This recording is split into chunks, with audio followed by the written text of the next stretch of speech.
নাবালিগ অবস্থায় যার বাচ্চা মারা যায়, ওই বাচ্চাগুলিকে আল্লাহ পাক রব্বুল আলামিন কিয়ামতের ময়দানে বাপ মার জন্য বহুত বড় সুপারিশকারী বানায়।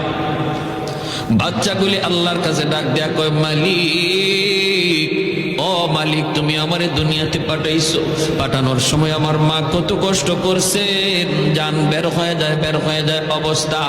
এরপরে আমি দুনিয়াতে আসলাম, এত কষ্ট আমি মাকে দিলাম, কিন্তু মার কোনো খেদমত আমি করতে পারলাম না, আমার মা ঋণ আমি শোধ করতে পারলাম না।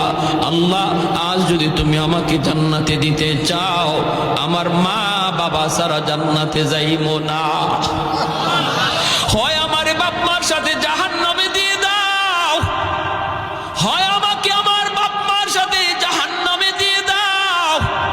রব্বুল আলামিন তখন বলে, বান্দারে, আমি আল্লাহর আদত হচ্ছে জাহান্নামীকে জান্নাতে দেওয়া, কিন্তু কোন জান্নাতীরে জাহান্নামে দেওয়া এটা আমার আদত না। বান্দা, তুমি তো জান্নাতি।